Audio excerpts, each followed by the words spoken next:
Oh, it feels like it's been forever, but you know what? Summertime has an effect on us, but we've had a pretty jam-packed couple weeks, and we got more coming up.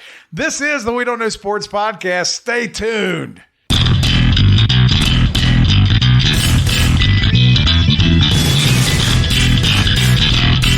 Welcome back once again to the We Don't Know Sports Podcast. This is Chad the Mark with Mr. Brown and Canadian Biggie. And we are live on location in Mr. Brown's dining room because we've had all kinds of technical issues. And you had an interview with someone from America's Pastime, the baseball group, right? Yeah, our resident Cleveland guru, Phil Barth. He's been a friend of the show before. We've had him on. He's pretty fun. And, he was very accommodating. So that's partially a reason why we've been up and down trying to do a show. But, you know, summertime gets us. It's winding down. Kids are starting to go back to school. And to be honest with you, we were just kind of selfish and we're trying to grab every slice of life we could. But we've had a busy couple weeks, and whether it's, I know, Biggie, you got kids doing sports again. Mr. Brown, your kids are never not doing something. I mean, it's been a lot going on, but we got to do something together. Was it just last week, I guess? My God, time flies when you're having fun. We took in a little professional wrestling that came to town. You guys, you recovered from that night, or how we doing?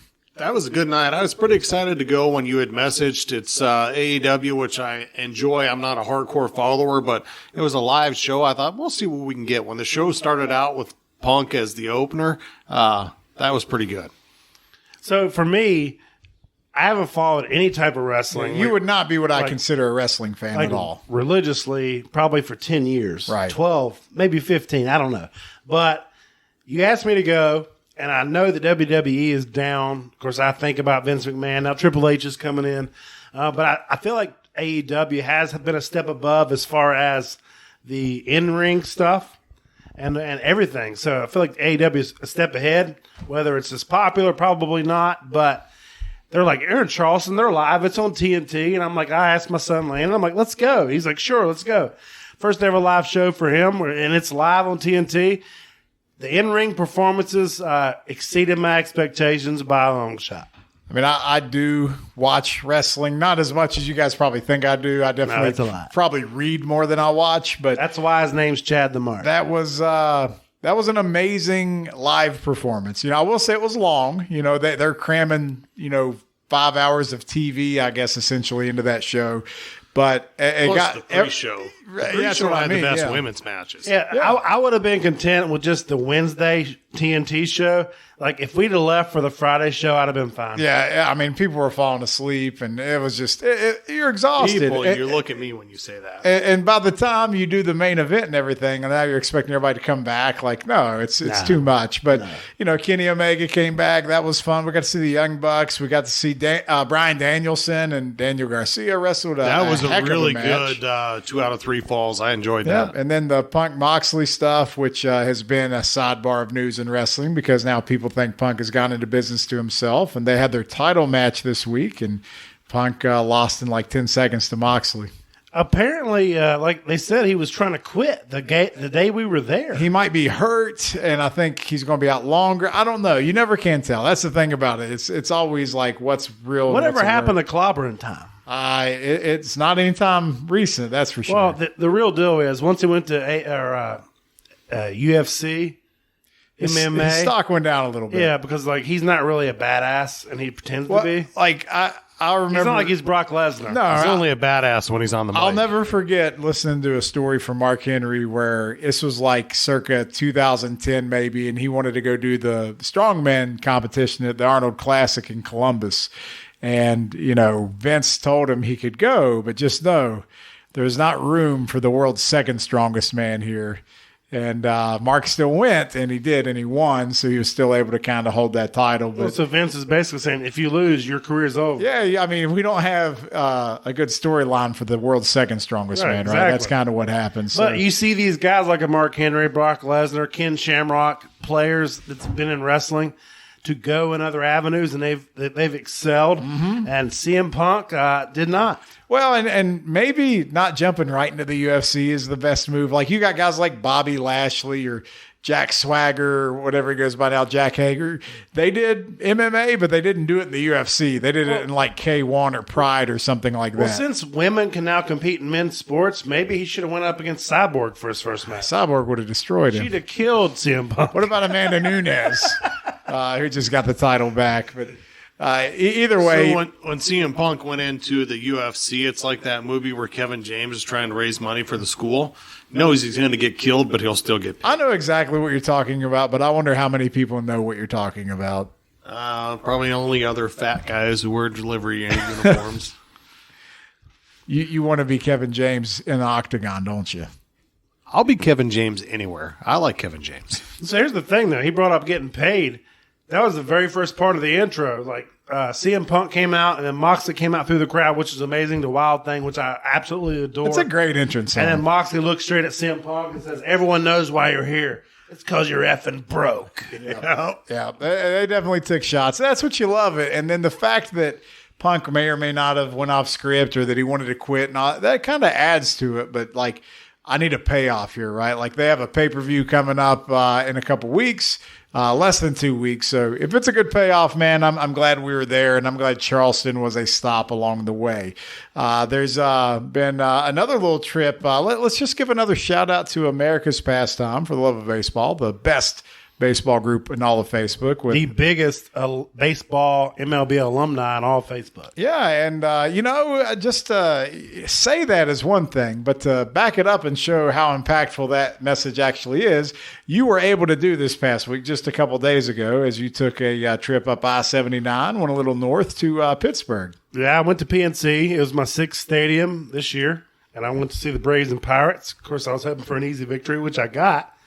But I got to go in center field, left center field, and saw the barbecue place, which is owned by none other than Manny Sangian.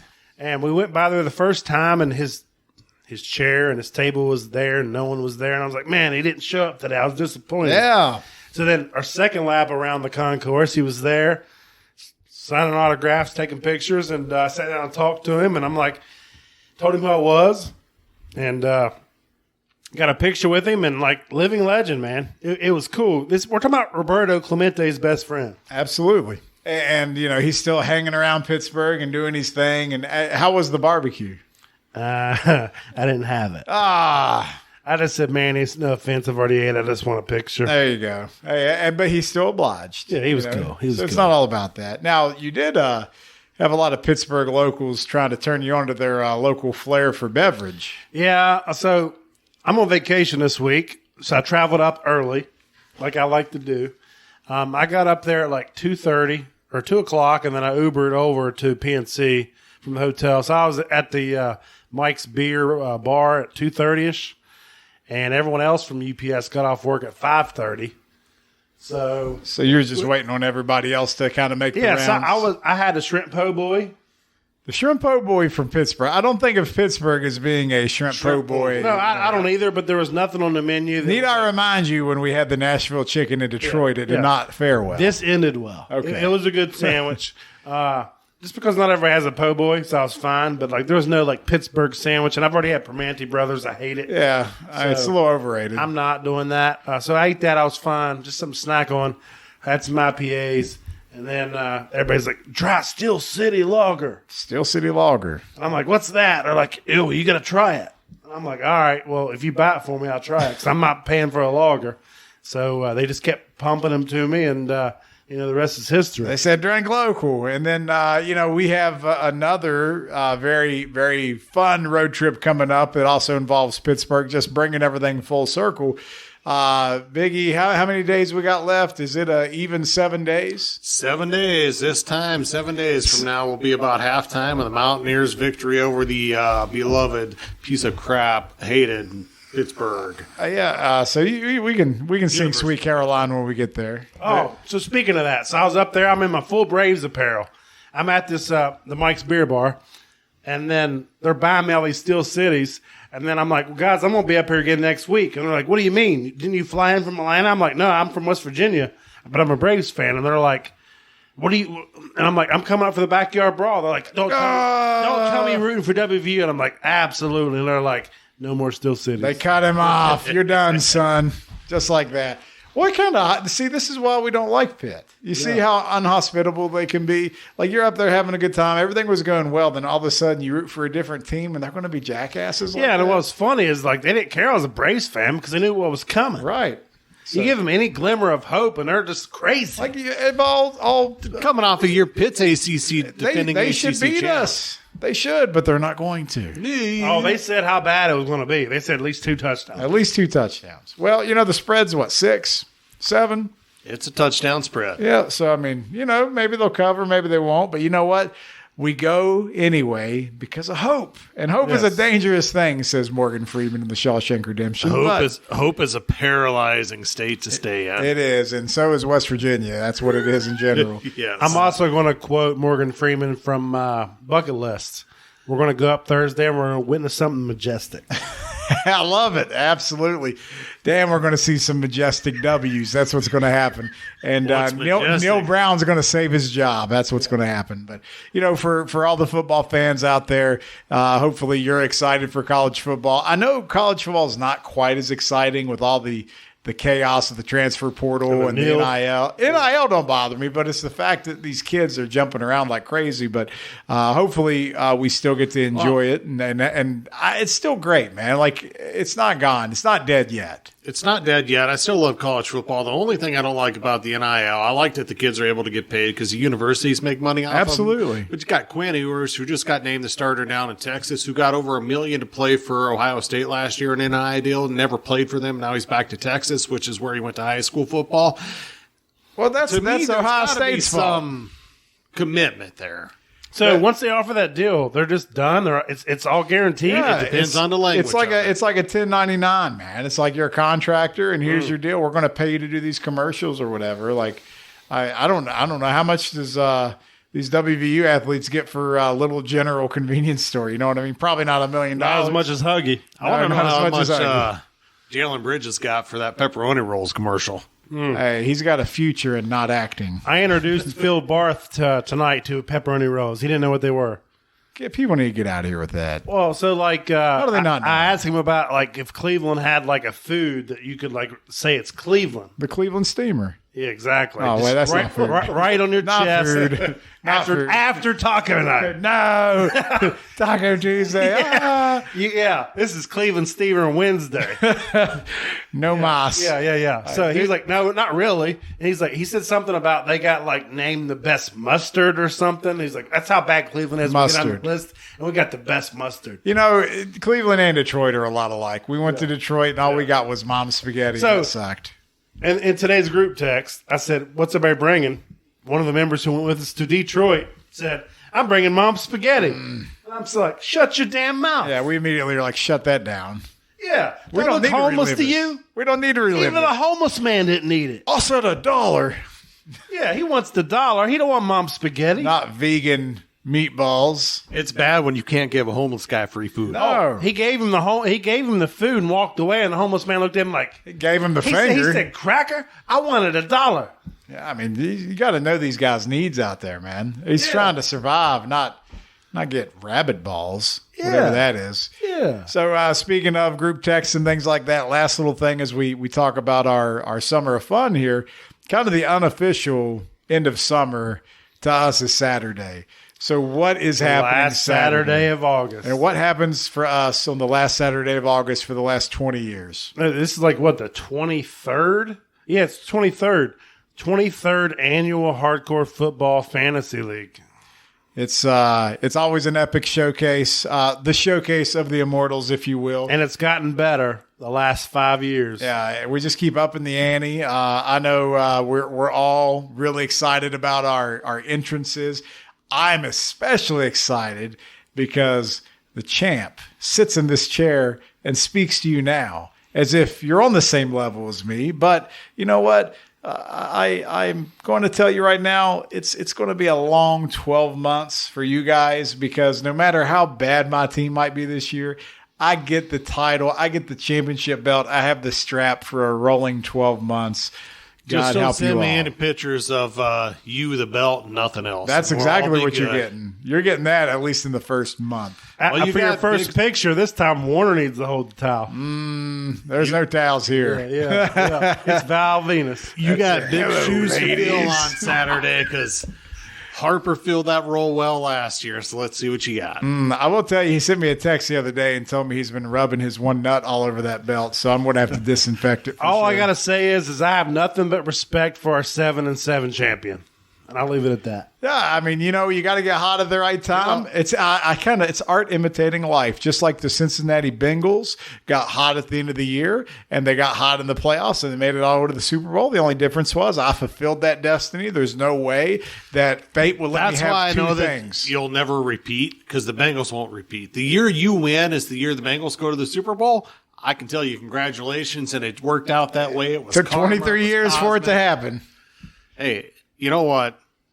If you had a choice of repeating as hardcore champion or the Bengals going back to the Super Bowl with a chance to win it, which are you taking? I'm taking the Super Bowl because I already know what victory tastes like, and it's sweet. It's a beautiful thing, but I can't say I know what it's like to buy a banner and hang in my house that says the Bengals won the Super Bowl. So I'd like to do that next, but to bring it back, we'll have a YouTube video out of our entrances. So for those who don't know, we will go full wrestling mode, WWE, AEW style, whatever you want to say. We hung the curtain up tonight.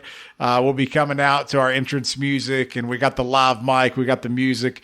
I mean, this is high stakes, and we've already seen, one member had made a tombstone of all past members, which aren't many over 23 years. It's like 6 or 7 names, but things happen, and we got. You gotta appreciate the effort that's Maybe being some put in. fireworks going off. Maybe some partial nudity. I don't know. There's going to be I all will kinds go of on crazy. record and say, find me a better beginning to a fantasy football league to anybody in the whole country. No, you can't. Right and now. Look, and look, there's people. There's the challenge. I laid it down. We want to see If it. anyone has better videos, once we post our video, please put it in there because I don't think it's out there. Yeah, we're not doing the little That's like, it. like I've seen the videos of people arriving to the Hard-pressed arena. to top. We do more, and here's the open invitation. You guys are all invited to come. You just got to find us, hit us up on social media. We'll tell you how to get there. But this Saturday, one night only, the 23rd annual Hardcore Football Draft is how we cap off and close off the summer. And I, for one, can't wait. It's the best day of the summer. Under kind of a morbid context, there's a photo that we have shared on social media countless times that always does really well. But gentleman in the picture unfortunately passed away this past week. The Hall of Fame Super Bowl winning quarterback, Mr. Len Dawson. And the photo that we always see makes the rounds, Mr. Brown. What exactly is happening in that photo? Everyone wants to say, is he smoking a joint? Is he smoking a cigarette? I've heard he's smoking a cigarette and drinking a Fresca. Yeah, I don't know if it's a Fresca, but it's definitely a glass bottle of something. And, it's just a different time and all that. But Len Dawson's picture of just the, I'm going to say it like this. Have you ever seen that meme? And I kind of roll my eyes whenever I see it, where people post that Troy Aikman picture and they're like, no receiver in the helmet, no technology, no rules to protect me, just me and my man. I hate that so bad. But Len Dawson's like the epitome of that, because that's back in the 50s and the 60s. Won a Super Bowl with the Chiefs. He was drafted by the Pittsburgh Steelers, believe it or not. And I know he went to the University of Purdue, where him and Drew Brees are probably the two greatest players to come out of there. But anyway, I think if he was smoking cigarettes and drinking during games, he lived to 87 years old? 87. That's a hell of a life. But Len Dawson, for the generation today, Biggie, do you have any context here? Like, what should people think of Len Dawson? He's in the Hall of Fame, right? The one thing I will say is Joe Namath's in the Hall of Fame, and everybody knows Joe Namath. But Joe Namath threw more interceptions than touchdowns. Len Dawson did not. He was kind of ahead of his time, I believe. It's funny that you bring up Joe Namath because that's right where I was going to go. Because Len Dawson, for his career now, his career spanned 57 to 75, but of those 18 years, he really played 13 of them. He had slow getting in. It wasn't until 62 where he became a full-time player. First year they were 11-3. He was a Pro Bowler. And then they went all the way through 75. He's only playing 4 or 5 games a year. But at that time when you didn't throw the ball quite as much, he threw for 30,000 yards in his career, 239 touchdowns. And that's the thing with Joe Namath. He gets remembered because he guaranteed a win where he didn't even play great, and he's not the reason they won. If Len Dawson would have the same career and made that statement when they'd played in the Super Bowl, he'd be legendary. And didn't play in New York. Yeah, New York helped too, especially back then. The media markets probably mattered even more back then. So, how much better of a quarterback would you say Len Dawson is compared to Joe Namath? He's twice the quarterback. That's exactly the words I was going to use. He's twice the quarterback that Joe Namath. But no one talks about that. No. Like, we go to the Pro Football Hall of Fame. We've been there together. Yeah. And you see the hologram. Joe Namath is part of the exhibits. No signs of Len Dawson. No, I mean, he's in there. His bust is there, but he's not represented the same way. So if you want to look at it like this, what's a big thing in today's game for quarterbacks? Completion percentage, right? Yeah. Guys got to complete at least 65% or they're not doing anything. Back in the day where if you went, 12 for 27 or 12 for 31, you could have yards. 50 was good. Yeah. So he had a stretch of years here in his prime years. Where, I know his career was like 57, 58. Yep. His career is 57, but 61, 56, 58, 58, 59, 61. 61. Twice he was over 60. Nobody did that back then. No. So it's fair to say that he's the second best quarterback in Chiefs history because we got to assume Mahomes will be the number one. Absolutely. His last league in the year he played, his last year in the league, he only played 5 games. They were 1-4, but he completed 66% of his passes in 140 attempts. Dude, the 70s for quarterbacks is the worst decade in the history of football. Yep. Like, it is a nightmare. Like, if you were over 50% in the 70s, first of all, the defenses got more elaborate with their blitzing and things like that. And there weren't rules to protect the quarterback. Like, they got murdered. So, like, it was tough being a quarterback. So the fact he was doing that at an older age and still performing well was pretty miraculous. I mean, listen, though, I'm a Raiders fan. So, like, it's hard for me to even talk like this, but nothing but respect for Len Dawson. I mean, the man was old school, and we love him, and like he did his thing, way ahead of his time, like you said. I'm a Raiders guy, but you gotta pay respect where it's due. Well, ladies and gentlemen, let's open up that Fresca and pour one out tonight for Mr. Len Dawson. Super Bowl MVP Len Dawson. Super Bowl MVP, Hall of Famer.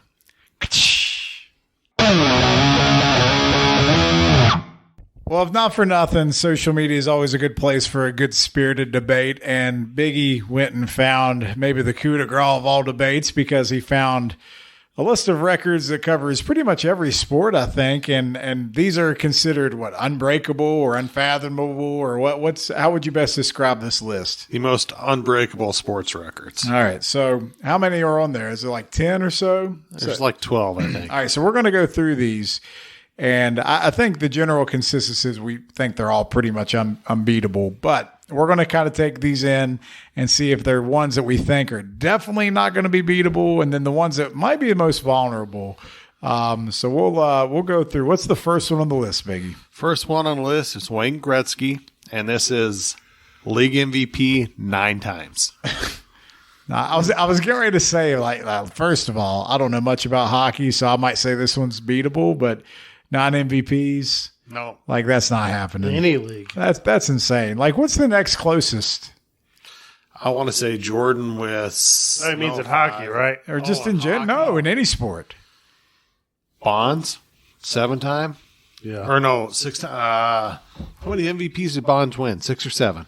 I don't know. It's look it up. Yeah, Clemens won 6 or 7, Cy Young, so that's the only 2 guys I can think of. The thing is, though, when I compare that means hockey players. Yes. right. But I was just saying So, in like, general. the next guy would have to be like Lemieux or somebody. Lemieux, Gordie Howe. Yeah. I doubt they're more than 5. Right. Like, Yeah. I wouldn't think anyway. So, All right, what's the next one on the list? Oh, by the way, it's 7 MVPs for Bonds, just so you know. yeah. Okay. The next one is also the great one, and it's 2,857 career points. See, I can't base that off anything. I know this much that I saw Ovechkin climbing in the ranks here, and he's not going to pass Gretzky. Put it this he's going to way. get close. Gretzky is so much beyond any player in the history of the game that when their total points pass his total goals scored, we'll know. Because, points are goals and assists together, so he's above and beyond. Like, Gretzky's like a unicorn, man. Like, Yes. and like I said, we're not really hockey guys, but how can we even, I don't know. I'm going to say, again, equally. In a lot of sports, you have who's the GOAT debate. In hockey, it's clear. There's no GOAT debate. I mean, there's a Mount Rushmore, but there's no GOAT debate. Correct. No. It's very simple. All right, next one. Joe DiMaggio. Joey D, 56-game hitting streak. All right. Which, 56 games, didn't get a hit, then hit the next 16 games straight. Not for one game, he'd had a 73-game hitting streak. Which would move that one up the list. I think this one is potentially beatable, but very unlikely. So of all the records that are on this list, it's the one that is actually plausible because guys play that game 150 games a year out of a schedule 162. It's less. Why don't we go through the whole list? And The then way the let's game name is it? played. It's less plausible in this year, though. Hey, go ahead and read the rest of the list. 100-point game, Wilt Chamberlain. Jerry Rice, 22,895 career receiving yards, which Tiger Woods, 142 consecutive cuts made. That's really impressive. Nolan Ryan, 7 career no-hitters. UConn women's basketball, 111 consecutive victories.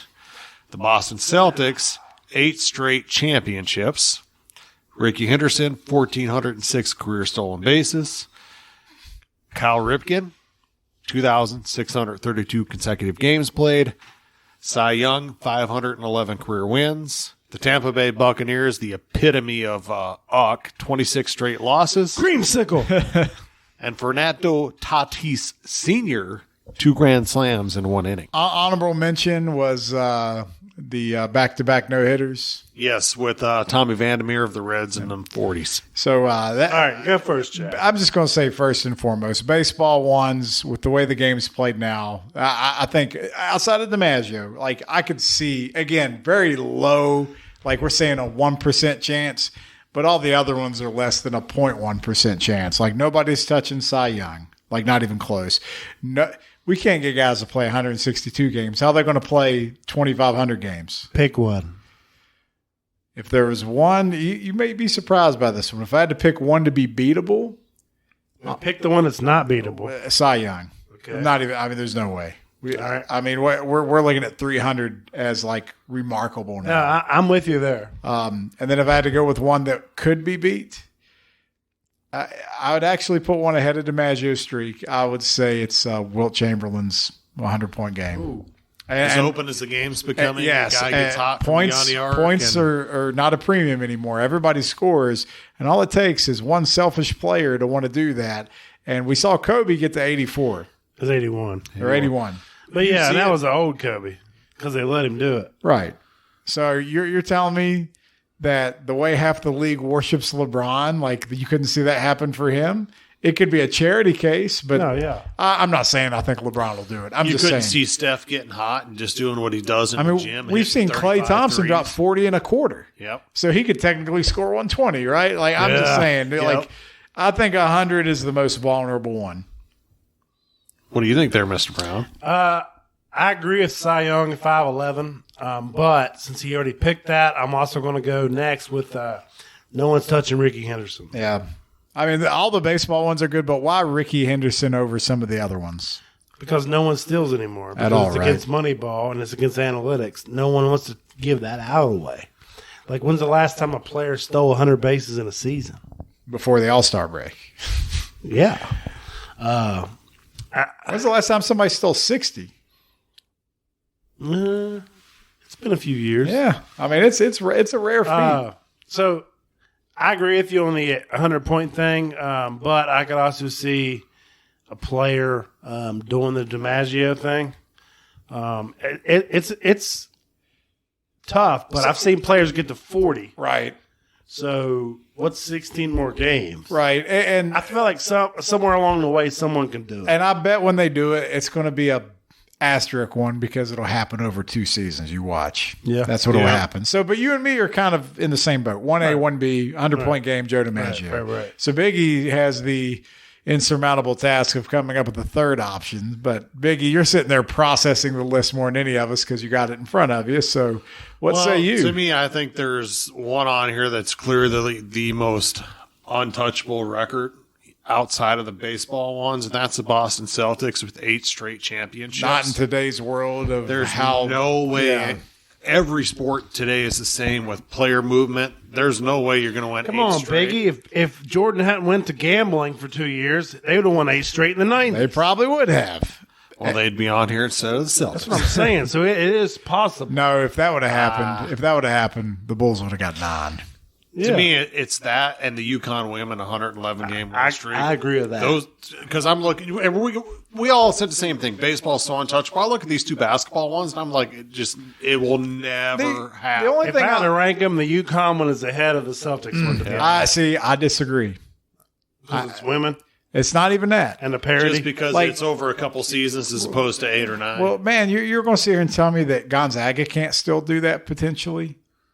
Like, look how close they've come over a couple years, getting a loss here or there. We still have teams that can have an undefeated Chet season. played his heart out for 8 years? I feel like a Gonzaga, and he's hurt for the year now. Well, that's because he's 42 years old. Yeah. There's miles on those tires. Chet, that was the other guy. That was Chet. That was Chet Holmgren for the Thunder. Chet Holmgren was the one-year wonder. The other guy, the big man. Yeah, Timmy. Yeah, Timmy. He's talking about the guy who's played there I'm forever. just saying, Chet got hurt, and now he's out for the year. You want to know the one on here that's the most breakable? I'm surprised when not surprised, but I'm just the way the game has gone in the NFL. That's what we talked about with baseball. That's why they're not breakable. That's why Jerry Rice's career receiving yards record is breakable. No, I agree with you because everybody throws now. It's nothing to see a guy come into the league and have 1,800 yards receiving. So he had 22,000 and he played until he was like 41 or 42. You have a guy come in at 21, play until his late 30s. There is a chance that record falls. Because the more passing there is in the league, where Megatron had the big deal where he was going to have 2,000 yards received, break the record, all that sort of stuff. You look at like a Justin Jefferson. If he does the same thing he's doing for another 10 years, he'll be at like 17,000 yards when he's 35 years old. Dude. And think about how impressive that is with Rice now. Dude, Yes. Jerry Rice has 5,000 more yards than Larry Fitzgerald, who is second. Like, It's an extremely that's 5 impressive seasons. record. I'm just saying with how the game is changing, I think it's the most likely one to fall. But windows of their careers are shorter. Receivers are not playing you got all 20 these- years. Megatron retires before 30. Andrew Luck, all these other big time players. I they don't agree with play as Biggie. long. There's a player that could come out with longevity. It only takes one. You know who the leading active all-time receiver in your yards is right now? The only one that's still active? Who's the highest? If you had to guess. Julio Jones. It is. 13,000 yards. He's 10,000 yards behind. But now think about this. How old is Julio? 31? And he's done. That's the thing. If he were healthy at 31, he's got a chance. Ain't everybody Jerry Rice, man. Jerry Rice didn't do it just because of speed. He had the head for Route the game. running. Yeah. Like everyone thought he was done. He comes to the Raiders with Rich Gannon. He was just a precise route runner, and he reinvented himself even with the Raiders and like near age 40. Dude, DeAndre Hopkins, who is considered one of the best receivers, he's at 10,000. Like you know how hard it is? Like, just who today is going to put together 10 years in a row of 1,000 yards? Like, even that's tough to swallow. I'm just playing devil's advocate. I have a hard time with that one. That's just... I just think the way the game's going, if you have a guy come in, like we just said, Julio's at 13,000 yards. I look at it like 9,000 behind pitching. at the All age you of need is 31. that one guy that's That durable. same player comes in and he's durable. You need like a Right. LeBron James style that can just play for years. The way sports medicine's going, that's You would just think what I so. think. It only But yes, takes the one game guy. is changing You would that think way. so, but people can't stay healthy. I would liken that to like pitching, right? Like the game's changed so much. Like there's no way people are going to get to 300 wins anymore, right? Like they're still going to be good, and they I don't still know. might play a At long this time. rate, Verlander at age 39, he might. He might be the only one. Best season ever in his whole career. That's performance enhancing drugs. Yeah. It I must want be. when him and Brady are smoking or drinking or something. Oh, it's Marry a baby supermodel fetus. and super hot Baby woman. fetuses. It's the spice. They got the spice. If you would spend a whole year out of the league and you were hanging out with Kate Hudson, you'd come back ready to fireball You that think? thing. I don't know. I'd be drained. I don't think I'd have anything left. No, I'd pick better than Kate Hudson. Not Kate Hudson. Kate Upton. Upton. Yeah, sorry. Yeah, we're talking about Verlander. Yeah. I was like, what? Come on, no. Verlander. Right. He's fatting up. You motorboating son of a bitch, I'm in. I'll say this about Verlander, being older, he's one of my all-time favorite players that's never been a Mariner. They're playing the Mariners. It's been about a month ago. They go into the 8th inning. They're up 2-0. He gives up a run, pitches 98, 99, and 100. He all tops 100 on at 39 years old. I love that. I love the fact that he's doing that at pitch 100 at age 39, coming off Tommy John. That's what it is. Other guys won't throw. They throw 78 pitches. No, then once they get Tommy John, they'll come back and be fierce again. It takes like a year usually, or year and a half. But, you know. He just said in the last week that he's pitched so well that he's probably opting out of his contract looking for a multi-year deal. And he might not come back to Houston. I mean, I think about that. That's bizarre. Like, at age 40. Not to make this a baseball conversation, but as the Mariners are in that division, the Astros have a better record this year to this point in the season than they did in 2019, which is the best record in the history of the Houston Astros. Right. And nobody talks about them. No, that's They're the best team in the American League, and it's not close. that says a lot. I have one other question on here. Out of all these records, there's 2 of them that seem just extremely fluky. Fernando Tatis Sr. Quirky. How does that even happen? Like, there's a lot of things that have to align for that to happen. Yeah. And then 26 straight losses for the Bucks as an expansion team. A horrible team in the NFL still wins. I mean, the Browns got pretty close. So, like, I don't put that one as being true. And, like, I don't think the Browns are trying to lose. Well, according to Hugh Jackson. Yeah. So we expand again. You don't think anyone touches 26? No, unless we expand again. No, I'm saying if we expand again. Because Yeah, it'd have to be an it's going to expansion. happen. Yep. Or the Cleveland Browns. It could be the Browns. Just saying. It could be. It might be this year. Ask Phil Barth. He'll know. Phil Barth, check out the YouTube interview. It'll be on Facebook as well. And, you know, always enjoy talking to our friends of the show there. But, guys, I enjoyed talking to you guys. It's been a couple of weeks. And you know what? Summer has that effect on us. But, you know, what's coming back here shortly on the podcast will be the NFL Stone Cold Lead Pipe Locks of the Week. And honestly, I'm ready. That's when we're in our stride. That's what that's like. That's my favorite part of everything we do, and I'm just looking forward to knocking Mr. Brown back off. Well, that pedestal. we get the blue check mark this year from the beginning. We're legit. So we get to track that, and Mr. Brown trying to replicate a top 10 national performance. Here's the deal. I'm excited to do what I do. I'm going to beat you guys again. I'm the baseball guy. I finished higher than Maurice Jones-Drew last year, among others professionals. There's a lot of sports in writers I mentioned quotations, first. But guess what? I'm not only excited about beating you guys because I know that's inevitable, but I'm really excited about our guest pickers this year. Yeah, That's fun. we definitely got some colorful personalities there, and you know, you actually give them some credence to come on the show now because, you know, like Biggie was a top 30. I was a top 100. You know, out of 400 a little people. bit more, you know, In the world. Yeah, that blue check in mark the is world. Like everyone has their CBS or whatever, and we don't know sports beside of our name, and we're official with the blue check mark. Like if we didn't go 9-7 every week, something was wrong because that's what it felt like. Except for Mr. Brown, sometimes would pull out that 11-win week, and Thursdays, that was the baby. difference. Thursday is the magic. So, ladies and gentlemen, that's going to be all this week from the We Don't Know Sports podcast. We appreciate you jumping in, letting us invade your ears once again. Make sure you subscribe to wherever you get your podcasts. We'll try to get back on a regular schedule, coming to you every Thursday night, Friday evening, especially as the autumn wind rolls in. But we got our fantasy draft to knock out this week. We got the backyard brawl the following week. And then we got pumpkin spice lattes. No, we don't do any of that crap there. We're going to go see some haunted houses or something and enjoy some NFL football. Thanks for listening. Have a wonderful weekend. We'll see you next time, and bye-bye.